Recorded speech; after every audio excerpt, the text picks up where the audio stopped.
All right. Check 1, 2. Good to go.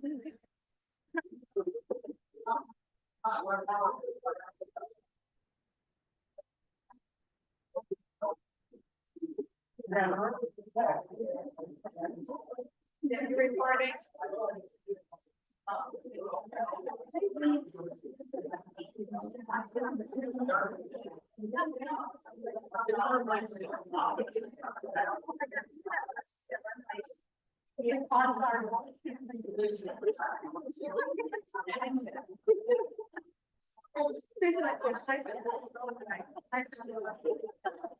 There's nothing worse than bringing all three community conversation. But on behalf of the Castine community partners, welcome to this candidate forum. We are grateful to Roberta, Jason, and Larry for agreeing to participate.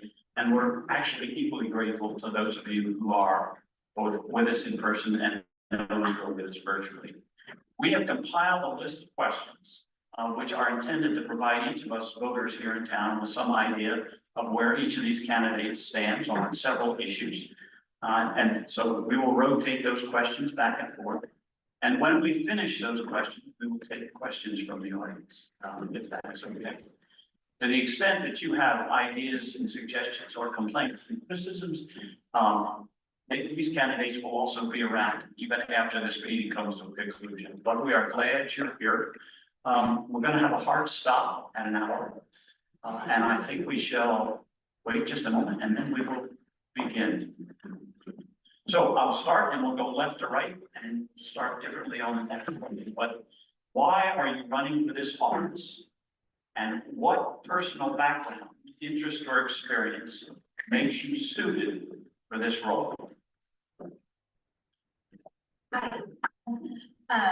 Well, first I want to thank everybody for being here tonight, and I want to thank Brooke and Danielle for setting this up, and Bobby for moderating, and Derek for doing all the aid. So I'm running because I love Castine, as you guys know. I really enjoyed and feel honored to have been serving on select board for the last 3 years. Select board is the kind of situation where you learn something new or 10 things new every week. And it can be challenging and it can be rewarding, and it's fabulous. So I would like to say, as far as my background, I was an elementary teacher for several years. I taught special ed and I taught first grade. And then I went back to school and I became an anthropologist and had a degree in museum studies. And I will say that Castine is sort of an anthropologist's dream, because on select board, you can study the culture of Castine from the inside. But then Bruce and I blended our families, and we raised 4 children in a blended family. And that gave me the skills I think that I need to be on select board. It taught me to be a good listener, a good observer, a good problem solver. It taught me to be a great negotiator, to work to see issues from all sides. And yet that scientific side of me is still data driven, and I think I bring compassion to the table. Oh, thanks for having me here. So it's gonna sound cheeky, and I apologize, but so we've lived in Castine for 3 years now, and with running for school committee, I'm trying to give back. I want to become part of the community, not just live here. We have 3 children that are currently in school. We have 2 other children that are not in school any longer. They're 30 and 29. So we've gone through the whole raising kids and seeing them go all the way through the school system. And yeah, we've got our second group of kids in the house that we're trying to get through school. So I've got that experience as a parent, and having children go through the school system, public school the entire time. And now with our 3 children that are currently in school, my goal is to give back and become part of the community, not just live here, like I said. And as far as what I would like to bring to the school board or the school committee, the school committee is actually, they're doing an amazing job right now. And they've worked through a lot of difficult situations in the last couple of years. What I, as a parent, my background, the only thing that I think I can bring in is I've got experience with multi-million-dollar budgets. I was in the Marine Corps for 26 years, and as part of my job in the Marine Corps, I ran combat camera sections. And with that combat camera section, I had about $5 million every year that I had to budget and get correct. That would also work into a larger budget for the larger unit. And I had to understand how the budgets work together, and I think that's what I can bring to the school committee is an understanding of budgeting and how that budget works with, how the school budget would work with the town budget, and making sure that we work together and have a solid foundation for the kids to go to school at.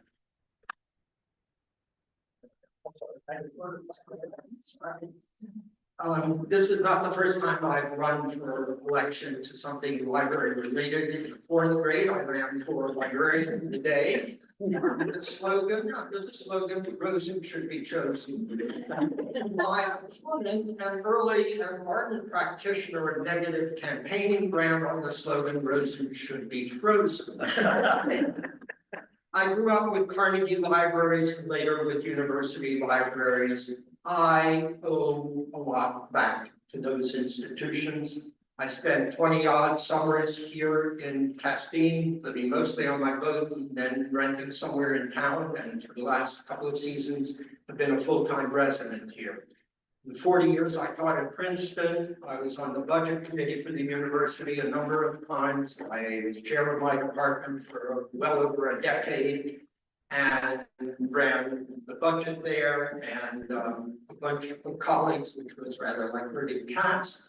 I've also got background in not only law, but in finance to a certain extent. And I really feel every time I walk into the library here, it too makes me feel young again. It's got a taste and a feel to it that reminds me of those early libraries I was with. I know it's not easy, but it's my time to pay it back a little bit. I would always come in from my boat and spend half the day at the library using it, and now God knows I don't know what I would do in writing these books if I didn't have the help of the people at the library who were terrific. So it's time for me to give back in any way that I can. So the second question, and Jason, I'm going to lead off with you this time, is what do you see as the biggest challenges facing our school over the next 3 to 5 years? Well, I think the biggest challenge facing Adams School is, I think also a challenge for the town, is, we don't have getting young families into our school system. Living out on the typical peninsula, it's hard to get young families out here, and especially families with young children. So I think that, looking at the future for Adams School, you can't do it if you don't have children here. And then on top of that, we have children that live in Castine that do not attend Adams School. So I'd really like to look at that and say, okay, how can we get those families back into our school system? How can we get them to participate in Adams, to Scott or homeschool? What are we doing wrong, and how can we fix that? Everything's connected to everything else. And when you think about the library, you have to think about all the other things that's connected to what is happening with frankly, an aging population in town, what is happening with housing and the cost of housing. All of these things are connected to one another, and you have to be thinking and talking to the people in other committees with a lot more knowledge and background than I have in this community to think then where does the library fit into this sort of situation. Maybe we can talk a little bit later about what may be happening, as I understand it, and then you can inform me better. With the round school, the children's learning place up the hill, and how that fits into the needs and the capabilities of the library. What sort of additional programming can be done? Fortunately, the library has a good endowment. Interest rates are coming down, and inflation is not. I'm going to have to think carefully about a number of things as we also look at the finances of the library. So facing the town, wow. So the first thing that I have on my list is implementing the infrastructure initiatives that we need, and at the same time, keeping taxes reasonable. We have millions of dollars of infrastructure needs in our town, everything from a brand new fire station, which is desperately needed, to water and sewer lines that are 60, 70 years old and need to be replaced. And we have to figure out how to do that while keeping taxes to a point that we're not losing people who've lived here all their lives and making it unaffordable for them to stay here. To Jason's point, we need to maintain a vibrant and healthy community. And in the wake of the real estate value escalation, and so we have to figure out the workforce housing thing. And we have a wonderful committee who's working on that. But we have to figure out how to keep workforce housing. It's not going to do us a lot of good to build $200,000 houses that in a few years are selling for $800,000. We have to figure out how to keep that housing available for people. Another thing that's really important, or I think is something that the community is going to have to deal with, is climate resilience for both structures and people. We're doing a harbor study that's almost finished to talk about how we're going to fix our harbor or upgrade our harbor going forward and be prepared for sea level rise. And we're also in the midst of a social vulnerability study to look at when those storms do come or weather events do come, how are we going to protect our people and the most vulnerable around us. And finally, I would just like to say, I know this is Jason's purview, but I agree that the Adams School is very important to this community. It is a gem. It is what brings families, young families in. And the families who are here because they feel that community of the school. And I think it's important that we work to keep it. Just a note to those of you at home who are watching, lest you think that we have not paid our electricity bill, our town manager is trying to get the lighting just perfect. He's in his Zeus role. And so when your light goes up and down, don't worry, all is well. This third question, we'll start with Larry. What would your top 3 priorities be if elected? This past week, as you probably know, the governor had declared ban the books week. Probably should have been called don't ban the books week. There are a lot of movements out there that would seek to control choices that are being made by local libraries. This isn't a partisan statement on my part, but I have great confidence in all the people who work at the library. And I think it's imperative for the board and the community as a whole to protect their right to make the decisions without undue pressure. They always seem to me to be people who are very attentive to a wide range of viewpoints in the community, but their independence can be under attack. It's a very interesting article in the Maine Policy Review, a copy of which is available at the library, that will detail what's actually been happening in Maine in this regard. There is, for example, a bill in the hopper that would require each library to report exactly what books it is ordering at all times. This is a moment when there are legitimate and less legitimate concerns about banning books, but it is a time when the board and the community together need to back up our people at the library, and they have earned our trust and their independence. Obviously, as a member of the board, one has some responsibility for the oversight of the finances. As I suggested, I worked in that regard, especially on the budget committee for Princeton University for a number of years. But as I say, there are expenses that the library is going to have to contain, and even though well endowed, interest rates are coming down and inflation is low. I guess the third thing I would say is that one has to think about what additional kinds of programs can be helped with. I'm especially interested and especially ignorant of the ways in which we can continue to be of assistance, not only to the Adams School, for which we serve as the library, but for what is going on up the hill at the Round School. At the moment, if I understand it correctly, their lease is up for reconsideration. There are only 3 kids there. There are a backup of lots of people on the waiting list in Blue Hill, in Portland, in Bucksport. Once they get themselves straightened out, we can and should think about how the library can be of assistance. We can't keep asking Deborah to do additional volunteer time in this situation.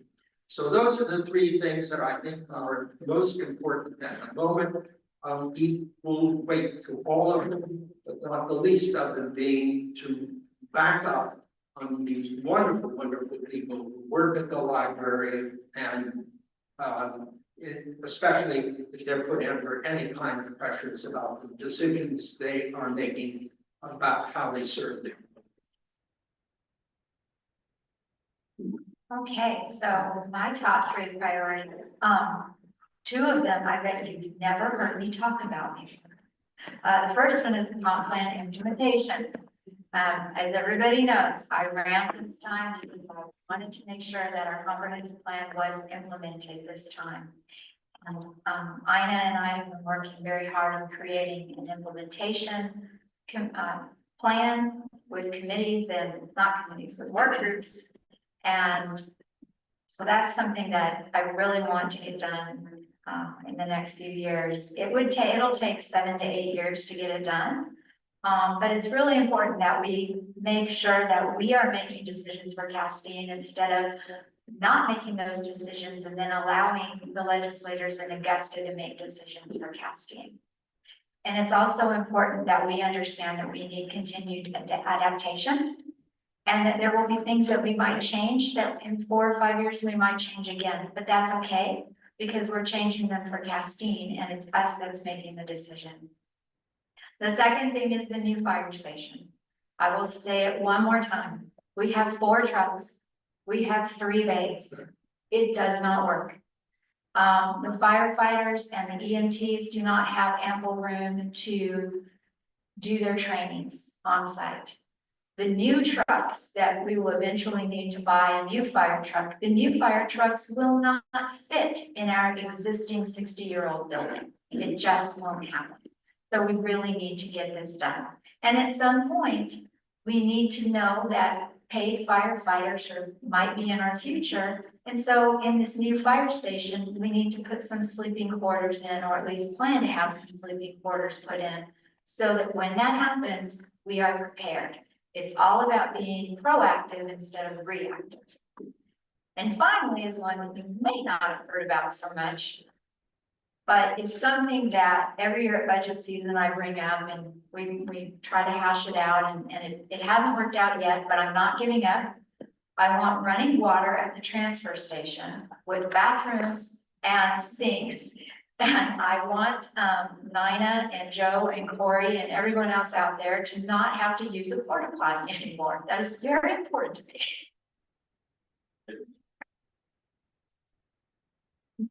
Okay, 3 priorities, let me think. So for me, it would be, first off, is special education. Special education is near and dear to my heart. I've got 3 boys that are currently in school. All 3 of them use the special education program. It is a phenomenal program. I have no complaints right now for the special ed program. My only concern is during the summer. My 3 boys are all dyslexic, and I don't know if anybody's familiar with dyslexic children. The summer slide is more like a summer cliff. Especially if they don't have any programs to go to or anything else to do. We have great adventures for the children to do in this town. They have kayaking and everything else. But in the last 3 years, our summer program at Adams has been basically non-existent. They've offered, last year, we didn't take advantage of it, and it was us, we chose not to do it. Because the decision that was made was to offer our children to go and sit in, and I have no qualms with the person that they selected to help the children. It's the secretary, so they asked the secretary to come in and basically just give the boys a worksheet and say, okay, this is your summer program. To me, that's not helping the boys, that's just giving them a half an hour at school that they didn't really need to do. Because they could just go home and do a worksheet at home. So that's one thing that I would really like to take a look at is the summer program for special education. Another thing for me is we have this great resource. I know we do a lot of interaction with MMA. I think that I would love to see a little bit more robust interaction with MMA.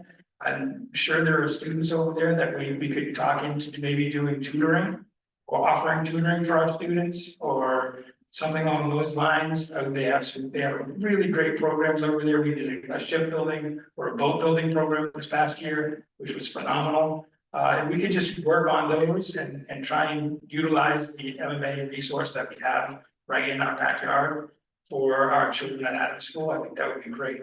And then the last one is something I already spoke about. The trying to get the elementary school age students that are that currently live in our town back into our school system. I know since I've been here, we've had 3 or 4 families that have chosen to either homeschool or take their children to another school. And I'd really like to sit down and figure out why whether it's just personal, whether it was teachers. We have a whole bunch of new teachers now, so maybe those relationships have changed. Maybe we can get those children back into our school system. I think it would be vital for us as a community. If you live in our community, I would hope that you would be able to send your children to our school. And I'm not judging the families, I'm not upset with the families. I just want to know what can we do to get those children back. Those are my. So this question, and this one will start with you, Roberta. What role do you see other residents of the town playing in assisting you in your elected position? Watch out. Actually, the first thing that I would like to ask everyone in this room and everyone at home and everyone in the community is if you are not currently or have been serving on a board, committee, association for the town, and you have some time, please look on the website and see what's open. We have openings in almost every committee. And the town works best when those committees are full. And when we have alternates, so if somebody goes on vacation, the people can know that somebody's gonna be there to take their place. If you don't want to do one of those, if you look online and you don't want to do one of those, if you could consider being on a work group for the comprehensive plan implementation, that would be great. It's not a super heavy lift and it's not for the rest of your life, I promise. But that would be great. So just, get involved. The second thing is, please talk to us. Talk to us. Tell us what you're thinking. Tell us your thoughts, your ideas, your dreams, your concerns, and share your ideas with us. Don't ever stop doing that because we really need to know what you're thinking and what you're needing. And we can't know unless you talk to us. And I'm trying to think if there was anything. I don't think so. So just touching on that, the communication, really, that is key. I haven't been on the school board or the school committee. I did run last year and I tried to get to meetings. It's difficult, especially with, I work for the VA and I work in Augusta, so I commute every single day now from Augusta. So I leave at 4 in the morning, usually get home about 6 at night. But that's a choice that I make because I absolutely love where I live and I love my job. So it's a personal choice. But what I say is I would go to the school committee board meetings as often as I could. When I couldn't, I would join in on Zoom. And I understand that people have things to do. I understand that there are a lot of other things going on in life. But it usually was that it would be myself and maybe one other person on Zoom. And if you go to the meeting, there's probably about 4 or 5 people sitting down listening to the meetings.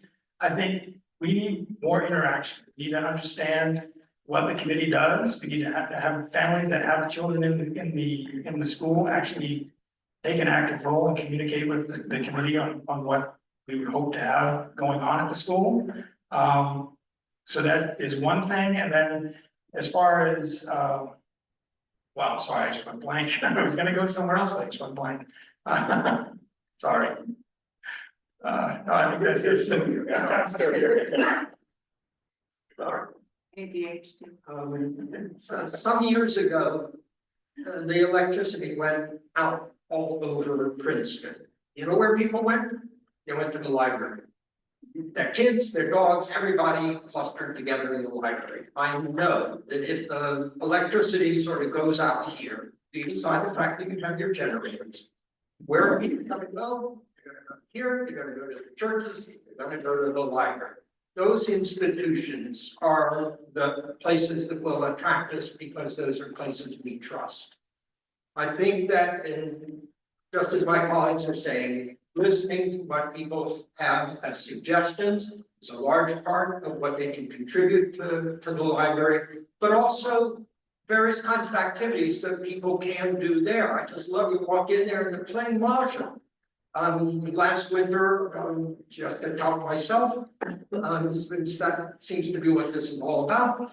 I led a discussion group about American family law. I'm going to do one this season about the kind of legal cases where it's one moral good against another. I'm together with the folks from the arts committee that I'm on. We're going to have revive the play reading group. One of the things people can do is, just like you might gravitate to a place like that in an emergency, take the non-emergency moment and think about what activity you might want to conduct through and physically in the library. It's a wonderful sort of space. Also, there is a strategic planning committee for the library that has been formed. So talk to them as well with suggestions for things you would like.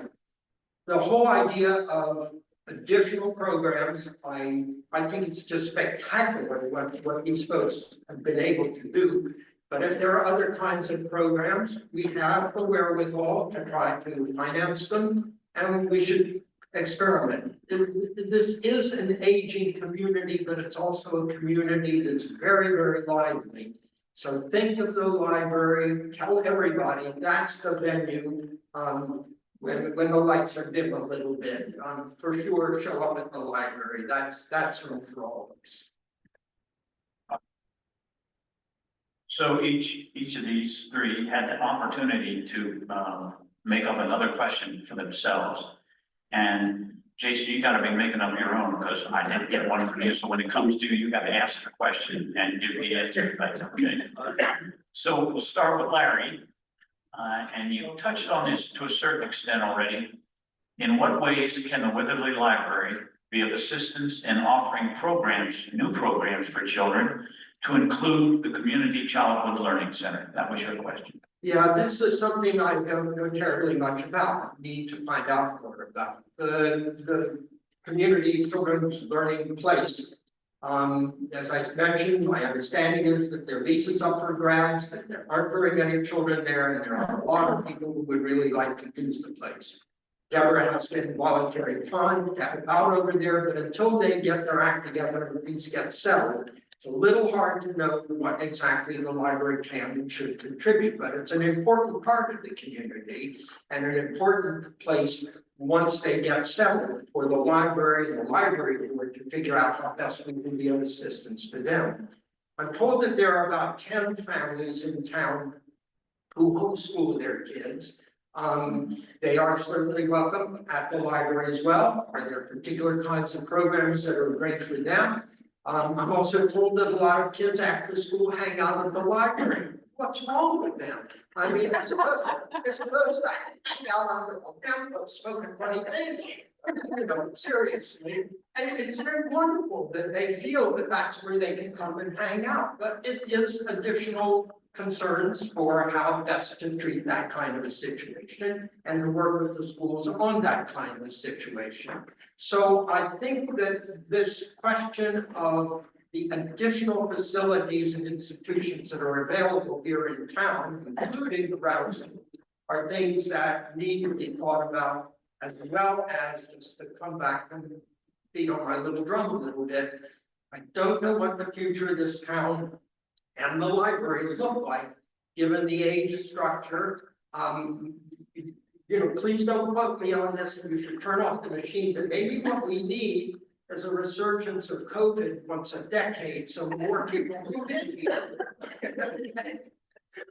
My point is trying to understand how the town is developing demographically. It's also going to be very important for every one of these kinds of institutions, the library at least among them. I can see this headline now. Library board recommends pandemic. That's why I'm running unopposed. Roberta, what are some positive changes that have come about during your time on the select board? Thank you. So one of the things that I think has been much better since I've been on the select board is I think communication has improved overall. Is it perfect? No. Is it getting better? Yes. And let me give you 3 examples.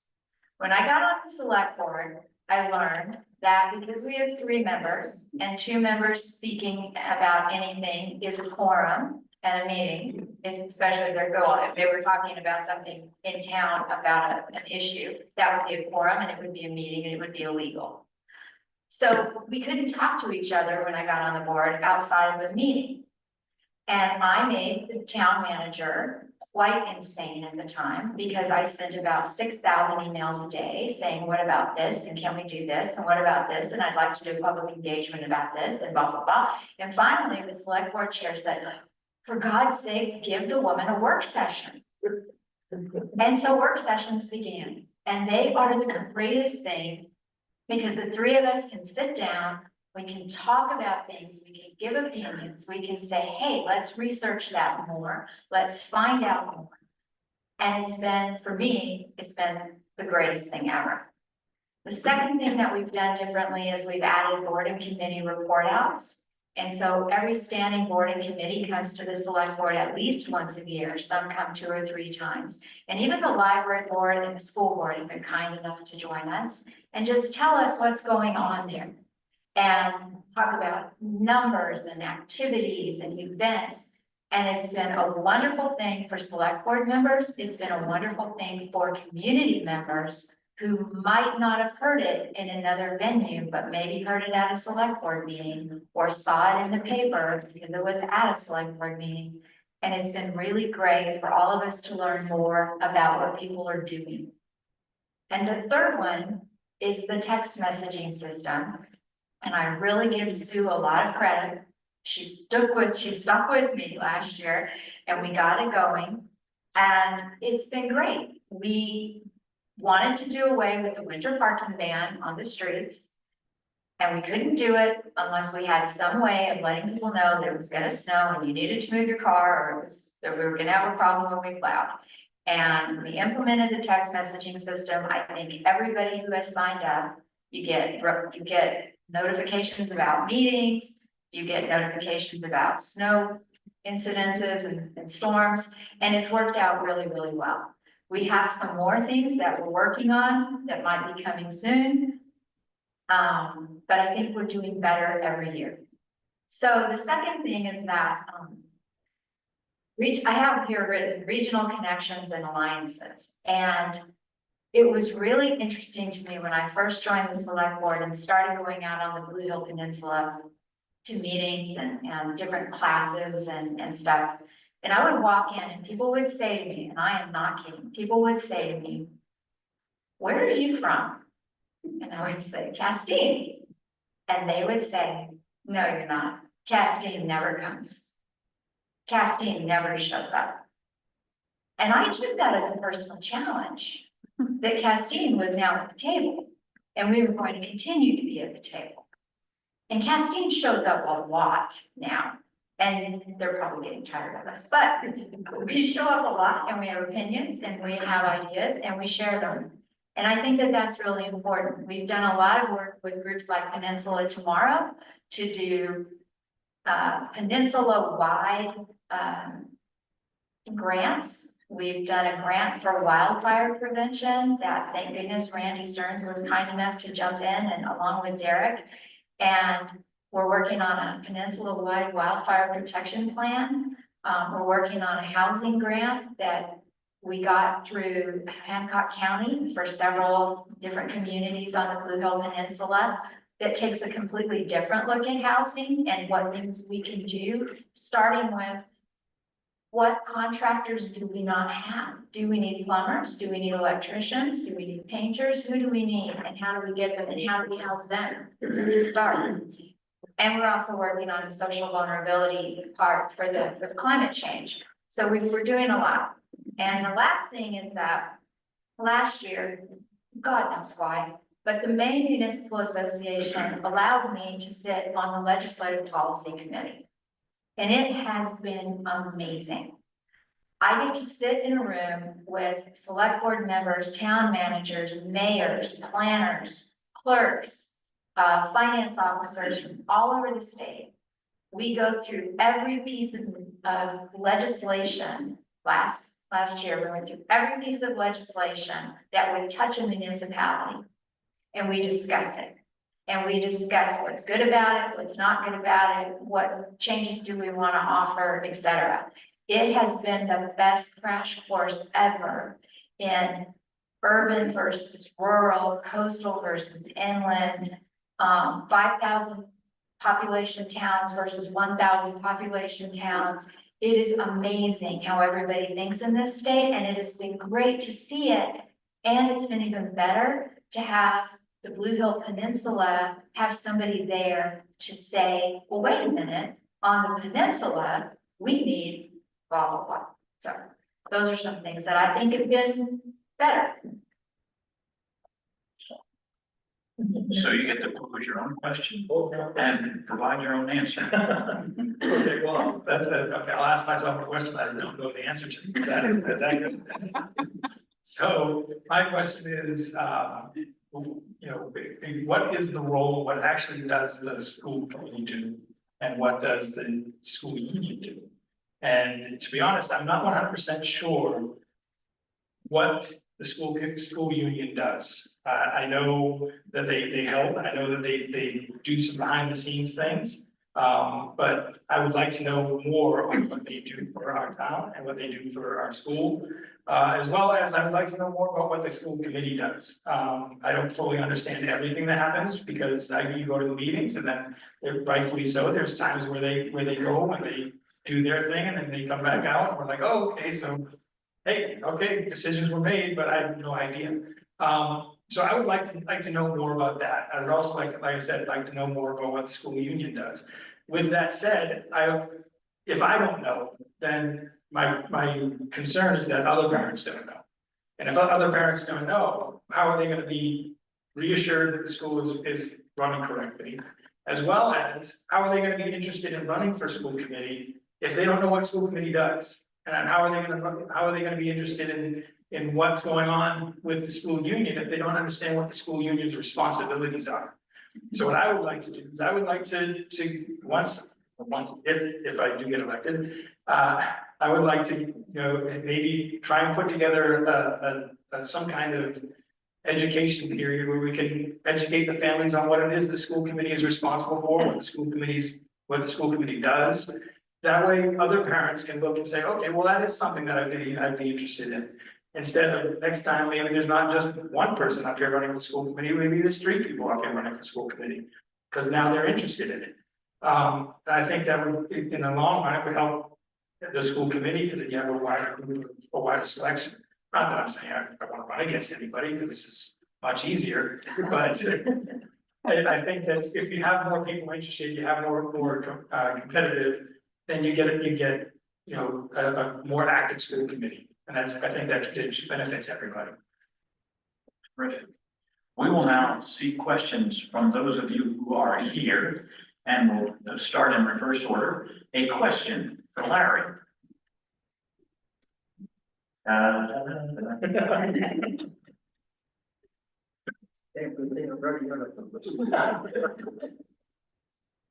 Yes, I apologize, this is an ignorant question, but I thought at least one of you was not unopposed, am I correct? no, So they're all running unopposed, that's correct. right, really? Wow, But that wasn't a question for Larry. I know, I just checked. I'm just nosy. I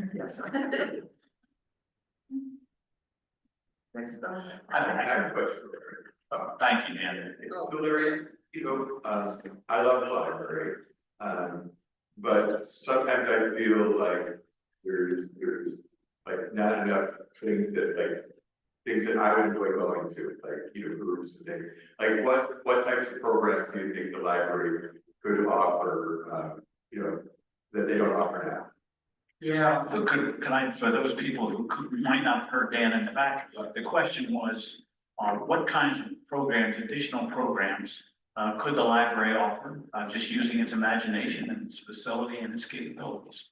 yeah, and the truth is, Dan, I'm not quite sure. I know this is daunting in a bit. It's got to come from the folks themselves and not just offering a program and hoping somebody shows up. Yes, to some extent, we're gonna try that, the play reading, but it used to exist, and hopefully there are some people who remember that. And I don't know how much more the present staff can do. I mean, that recent walk around town, there were 90 people showed up for that thing. That was an interesting new kind of way to people to the history of the place. To some extent, it's got to come from the community and not just let's offer something and see if somebody shows up. And I really mean it. I mean, I just have enormous admiration. The people over there, there are a lot of programs going on. And I don't know how they manage to do all the things that are already. Also, how can I put this gently? Those people are a little older themselves, and we will have to think about additional changes over the next 5 years. Perhaps, I hope they'll stay forever. But that will have to be thought out as well. But then you'll also be looking for the ideas that additional people, not only in the community, but library staff have. So, yeah, I've got a few of my own.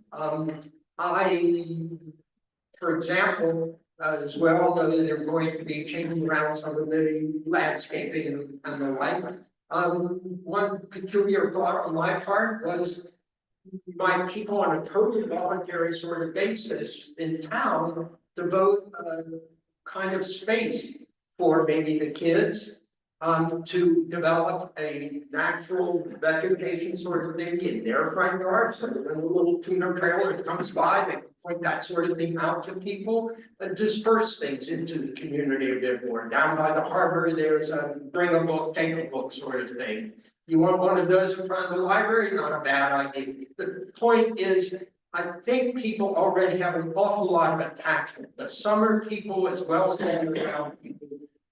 But a large part of what the strategic planning committee can help us with is how to elicit people's ideas. And you know, one of the peculiarities of human beings is there are a lot of things that people will do for nothing that you couldn't ever pay them to do. Okay? And this is a community in which people will volunteer to try to do something, whether it's a poetry reading or something. The other thing is, that always amazes me about Castine.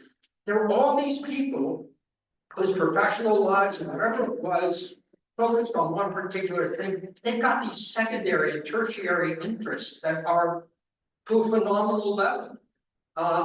Musical or poetic, or God knows what. Somebody was a CEO but writes poetry. I mean, the more we can bring those people into the activities they want to participate in that wonderful space, that's where it's got to come from. So eliciting that through the strategic planning committee, through any of us, and things of this sort, that is how the programs have to come from underneath, so to speak, and not from the top down.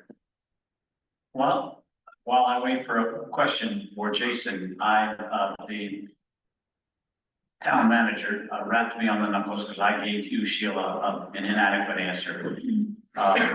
Wasn't second candidate for the select board position.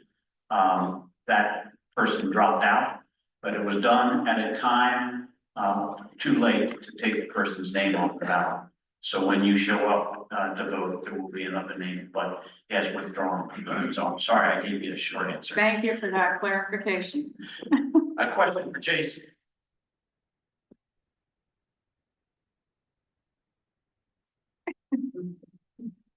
Wicked easy.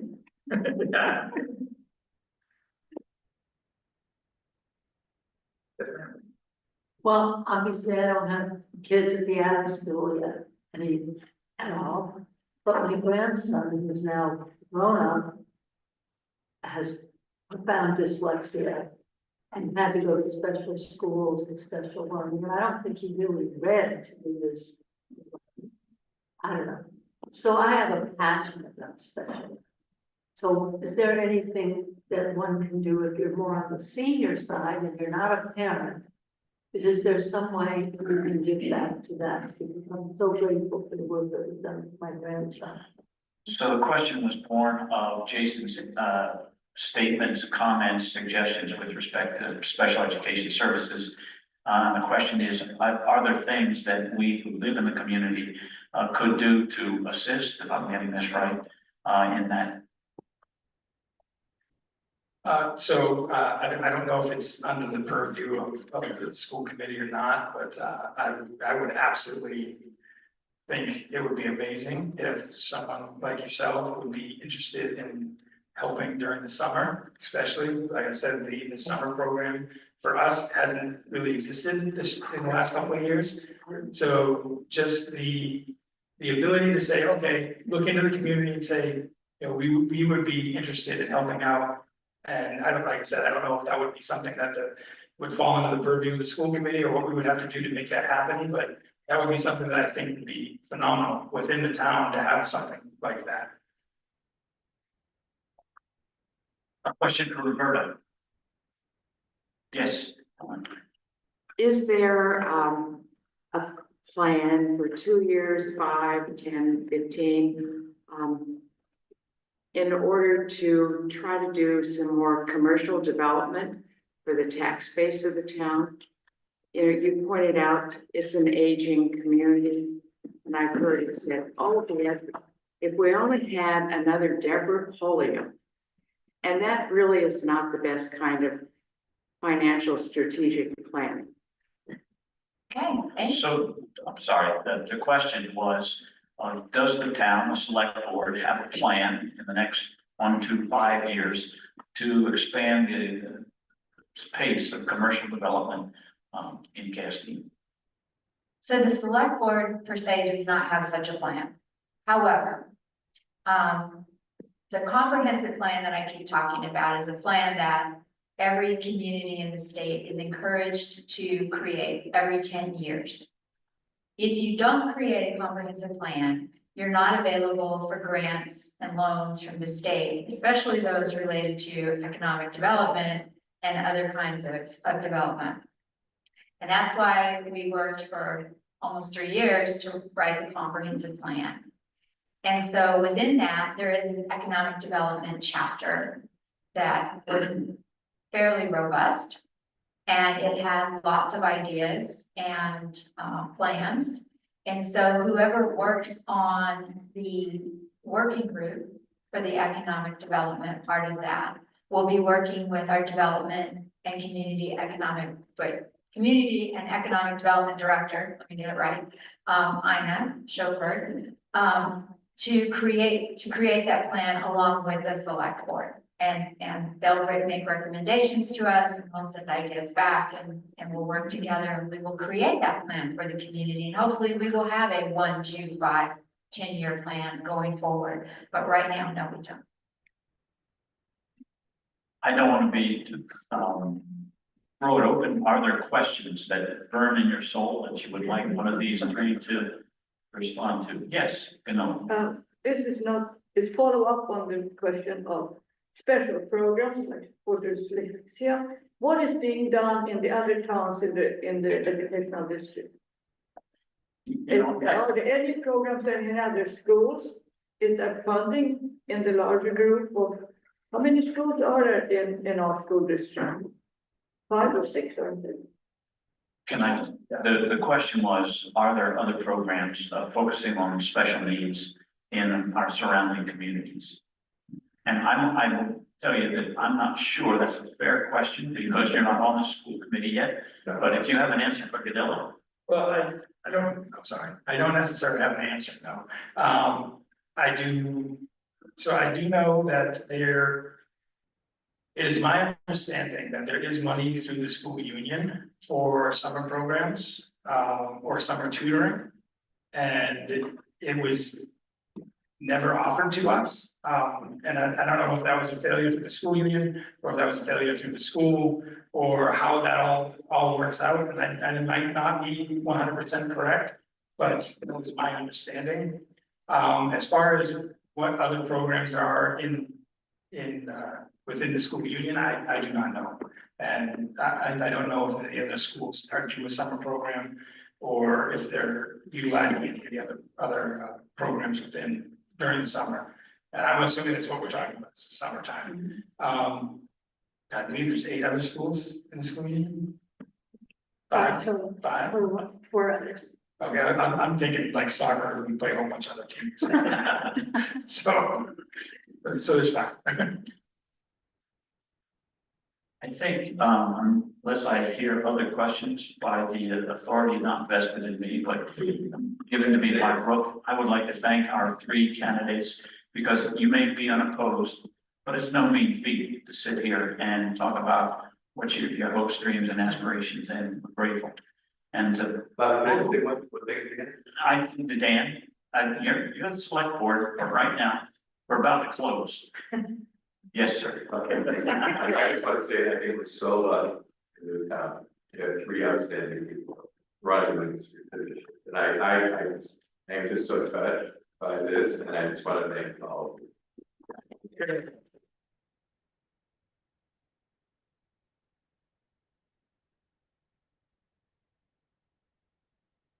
For those of you watching, one of the members of the select board just gave praise and enthusiasm about these 3 candidates who are running.